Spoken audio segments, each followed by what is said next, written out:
What up, y'all? So this is spring, first chapter of spring.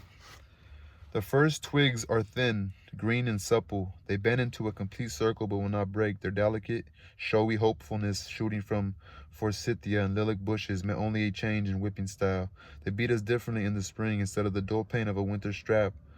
There were these new green switches that lost their sting long after the whipping was over. There was a nervous meanness in these long twigs that made us long for the steady stroke of a strap or the firm but honest slap of a hairbrush. Even now, spring for me was shot through with the remembered ache of twitchings, and forsythia holds no cheer. Sunk in the grass of an empty lot on a spring Saturday, I split the stems of milkweed and thought about ants and peach pits and death and where the world went when I closed my eyes. I must have lain long in the grass, for the shadow that was in front of me when I left the house had disappeared when I went back. I entered the house as the house was burning with an uneasy quiet. Then I heard my mother singing something about trains in Arkansas. She came in the back door with some folded yellow curtains which she piled on the kitchen table. I sat down on the floor to listen to the song's story and noticed how strangely she was behaving. Still she had her hat on and her shoes were dusty, and as though she had been walking in deep dirt. She put on some water to boil and then she swept the porch. Then she hauled out the curtain stretcher, but instead of putting the damp curtains on it, she swept the porch again, all the time singing about trains in Arkansas. When she finished, I went to look for Frida. I found her upstairs lying on her bed crying the tired, whimpering cry that follows the first wailings, mostly gasps and shudderings. I lay on the bed and looked at the tiny bunches of wild roses sprinkled over her dress. Many washings had faded their color and dimmed their outlines. What happened, Frida? She lifted a swollen face from the crook of her arm. Shuddering still, she sat up, letting her thin legs dangle over the bedside. I knelt on the bed and picked up the hem of my dress to wipe her runny nose. She never liked wiping noses on clothes, but this time she let me. It was the way Mama did with her apron. Did you get a whipping? She shook her head, no. Then why are you crying? Because what? Mr. Henry. What'd he do? Daddy beat him up. For what? The Maginot line? Did you find out about the Maginot? No. Well then what? Come on, Frida, how come I can't know? He picked at me. He picked at you? You mean like soap head church? Sort of. He showed his privates at you? No, he touched me. Where? Here and there. She pointed to the tiny breasts that like two fallen acorns scattered a few faded rose leaves on her dress. Really, how did it feel? Oh, Claudia, she sounded put out. I wasn't asking the right questions. It didn't feel like anything, but wasn't it supposed to feel good? I mean, Frida sucked her teeth. What'd he do? Just walk up and pinch him? She sighed. First he said how pretty I was, then he grabbed my arm and touched me. Where was Mama and Daddy? Over at the garden, weeding. What'd you say when he did it? Nothing. I just went out the kitchen and went to the garden. Mama said we was never to cross the tracks by herself.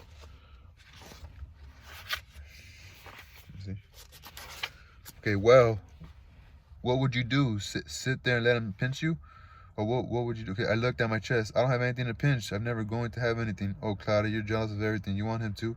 No, I just get tired of having everything last. You do not. What about scarlet fever? You had it first. Yes, but it didn't last anyway. What happened at the garden? I told Mama and she told Daddy, and well, we all come home and he was gone, so we waited for him, and when Daddy saw him come up on the porch, he threw our old tricycle at his head and knocked him off the porch. Did he die? Nah, he got up and started singing, "Near my God to thee." Then Mama hit him with the broom and told him to keep the Lord's name out of his mouth, but he wouldn't stop, and Daddy was cussing, everybody was screaming. Oh shoot, I always miss stuff. And Mr. Bufford came running out with his gun, and Mama told him to go somewhere and sit down, and Daddy said no, give him the gun, and Mr. Bufford did, and Mama screaming, Mr. Henry shut up and started running, and Daddy shot at him, and Mr. Henry jumped out of his shoes and kept on running in his socks. Then Rosemary came out and said that Daddy was going to jail, and I hit her real hard, real hard. Is that when Mama whipped you? She didn't whip me, I told you. Then why are you crying? Miss Dunyan came in after everybody was quiet, and Mama and Daddy was fussing about who let Mr. Henry in anyway, and she said that Mama should take me to the doctor because I might be ruined, and Mama started screaming all over again. At you? No, at Miss Dunyan. But why were you crying? I don't want to be ruined. What's ruined? You know, like the Maginot line? She's ruined. Mama says so. The tears came back. An image of Frida, big and fat, came to mind. Her thin legs swollen, her face surrounded by layers of rough skin. I too began to feel tears. But Frida, you could exercise and not eat, she shrugged. Besides, what about China and Poland? They're ruined too, aren't they? And they ain't fat. That's because they drink whiskey. Mama says whiskey ate them up. You could drink whiskey. Where would I get whiskey? We thought about this. Nobody would sell it to us. We had no money anyway. There was never any in our house. Who would have some? Pecola, I said. Her father's always drunk. She can get us some. You think so?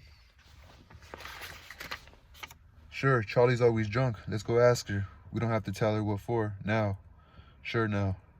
What do we tell Mama? Nothing. Let's just go out the back, one at a time, so she won't notice. Okay, you go first, Claudia. We opened the fence gate at the bottom of the backyard and ran down the alley. Picola lived on the other side of Broadway. We had never been in her house, but we knew where it was. A two-story gray building that had been a store downstairs and had an apartment upstairs. Nobody answered our knock on the front door, so we walked around to the side door. As we approached, we heard radio music and looked to see where it came from. Above us was a second-story porch, lined with slanting, rotting rails, and sitting on the porch was the Maginot Line herself. We stared up and automatically reached for the other's hand. A mountain of flesh, she lay rather than sat in a rocking chair. She had no shoes on, and each foot was poked between a railing, tiny baby toes at the tip of puffy feet, swollen ankles, smooth and tight in the skin, massive legs like tree stumps parted wide at the knees, over which spread two rows of soft, flabby inner thigh that kissed each other deep in the shade of her dress and closed. A dark brown root beer bottle, like a burned limb, grew out of her dimpled hand. She looked at us down through the porch railings and emitted a low, long belch. Her eyes were as clean as rain, and again I remembered the waterfall. Neither of us could speak. Both of us imagined we were seeing what was to become of Frida. The Maginot Line smiled at us. The Maginot Line smiled at us. You all looking for somebody? I had to pull my tongue from the roof of my mouth to say, Picola. She live here? Oh, shit. I remembered the waterfall. Neither of us could speak. Both of us imagined we were seeing what was to become of Frida. The Maginot Line smiled at us. You all looking for somebody? I had to pull my tongue from the roof of my mouth to say, Picola, she live here? Uh-huh. But she ain't here now. She gone to her mama's workplace to get the wash. Yes, man, she coming back? Uh-huh. She got to hang up the clothes before the sun goes down. Oh, you can wait for her. Mama come up here and wait. We exchanged glances. I looked back up at the broad cinnamon roads that met me in the shadow of her dress. Frida said, no, ma'am. Well, the Maginot Line seemed interested in our problem. You can go to her mama's workplace, but it's way over there by the lake. Where by the lake? That big white house with the wheelbarrow full of flowers. It was a house that we knew, having admired the large white wheelbarrow tilted down on spoked wheels and planted with seasonal flowers. Ain't that too far for you all to go walking? Frida scratched her knee. Why don't you wait for her? You can come up here. Want some pop?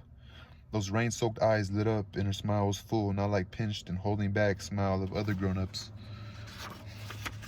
I moved to go up the stairs, but Frida said, no, man, we ain't allowed. I was amazed at her courage and frightened of her sassiness. A smile imagined the line slipped. Ain't loud? No, man. Ain't allowed to what? Go in your house. Is that right? The waterfalls were still. How come? Mama said so. My mama said you ruined. The waterfalls began to run again. She put the root beer bottle to her lips and drank it empty. With the graceful movement of the wrist, a gesture so quick and small we never really saw it, only remembered afterward. She tossed the bottle over the rail at us and split at our feet, and the shards of brown glass dappled our legs before we could jump. The Maginot Line put a fat hand on one of the folds of her stomach and laughed. At first, just a deep humming with her mouth closed, and a larger, warmer sound, laughter at once beautiful and frightening. She let her head tilt sideways, closed her eyes, and shook her massive trunk, letting the laughter fall like a wash of red leaves all around us. Scraps and curls of laughter followed us as we ran. Our breath gave out at the same time our legs did. After we rested against a tree, our heads on crossed forearms, they said, let's go home. Frida was still angry, fighting, she believed, for her life. No, we got to get it now. We can't go all the way to the lake. Yes, we can, come on. Mama gonna get us. No, she ain't. Besides, she can't do nothing but whip us. That was true. She couldn't kill us or laugh a terrible laugh at us or throw a bottle at us. We walked down tree-lined streets of soft gray houses leaning like tired ladies. The streets changed. Houses looked more sturdy. Their paint was newer, porch holes straighter, yards deeper. They came brick houses set well back from the street, fronted by yards, edged in shrubbery, clipped into smooth cones and balls of velvet green. The lakefront houses were the loveliest, garden furniture, ornaments, windows like shiny eyeglasses, and no sign of life. The backyards of these houses fell away in green slopes down to a strip of sand and then the blue Lake Erie, lapping all the way to Canada. The orange patch sky of the steel mill section never reached this part of town. The sky was always blue. This sky was always blue. We reached Lake Shore Park. We reached Lake Shore Park, a city park laid out with rosebuds, fountains, bowling greens, picnic tables. It was empty now, but sweetly expectant of clean, white, well-behaved children and parents who would play there above the lake in summer before half running, half stumbling down the slope to the welcoming water. Black people were not allowed in the park, and so filled our dreams. Right before the entrance of the park was a large white house with a wheelbarrow full of flowers, short crocus blades sheathed the purple and white hearts that so wished to be first. They endured the chill and rain of early spring. The walkway was flagged in calculated disorder, hiding the cunning symmetry. Only fear of discovery and the knowledge that we did not belong kept us from loitering. We circled the proud house and went to the back. There on the tiny railed stoop sat Pecola in a light red sweater and blue cotton dress. A little wagon was parked near her. She seemed glad to see us. Hi, hi.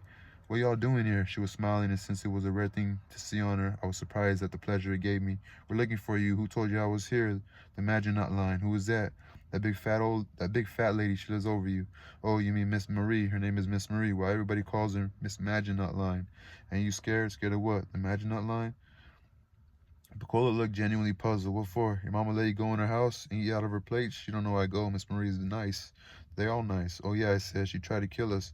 Who? Miss Marie? She don't bother nobody. How come your mama don't let you go in her house if she's so nice? I don't know. She say she's bad, but they ain't bad. They give me stuff all the time. What stuff? Oh, lots of stuff. Pretty dresses, shoes. I got more shoes than I ever have. I got more shoes than I ever wear, and jewelry and candy and money to take me to the movies. And once we went to the carnival, China gonna take me to Cleveland to see the square, and Poland gonna take me to Chicago to see the Loop. We're going everywhere together. You lying? You don't have no pretty dresses. I do too. Oh come on, Pecola, what are you telling us all that junk for? Free-headed ass. It ain't junk. Pecola stood up ready to defend her words when the door opened. Miss Breelove stuck her head out of the door and said, "What's going on there, Pecola? Who are these children?" "That's Frida and Claudia, Miss Breelove." "That's Frida and Claudia, Mrs. Breelove. Whose girls are you?" She came all the way out on the stoop. She looked nicer than I had ever seen her, in her white uniform and her hair in a small pompadour. "Mrs. McTeer's girls, ma'am." "Oh, yes, live over on 21st Street. Yes, ma'am." "What y'all doing way over here?" "Just walking. We came to see Pecola." "Well, you better get on back." "You can walk with Pecola. Come on in a while. I get the wash." "Come on in while I get the wash." We stepped into the kitchen, a large, spacious room. Mrs. Breelove's skin glowed like taffeta in the reflection of white porcelain, white woodwork, polished cabinets, and brilliant copperware, odors of meat, vegetables, and something freshly baked mixed with the scent of fowl's naphtha. "I'm gonna get the wash. You all stand stock, still right there, and don't mess up nothing." She disappeared behind a white swinging door, and we could hear the uneven flap of her footsteps as she descended into the basement. Another door opened, and in walked a little girl, smaller and younger than all of us. She wore a pink sunback dress and pink fluffy bedroom. No, she said. Another door opened, and in walked a little girl, smaller and younger than all of us.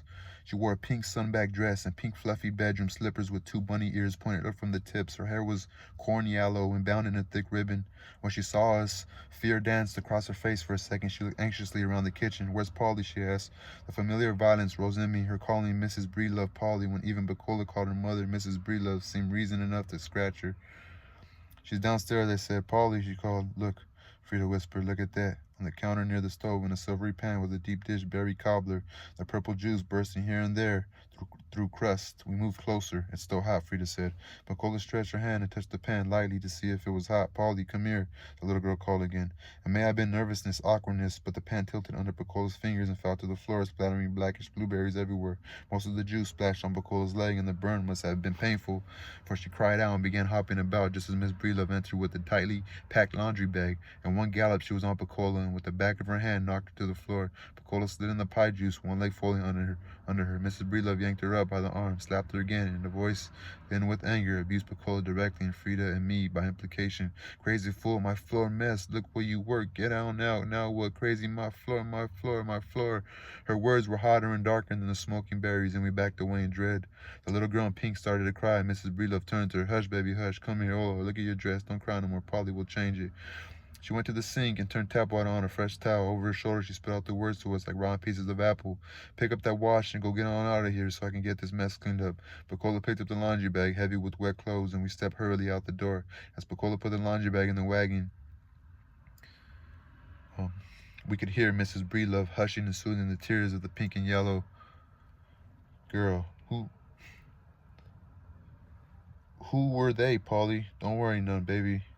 You gonna make another pie?" "Course I will." "Who were they, Polly?" "Hush, don't worry none," she whispered, and the honey in her words complemented the sundown spilling on the lake. The sundown spilling on the lake.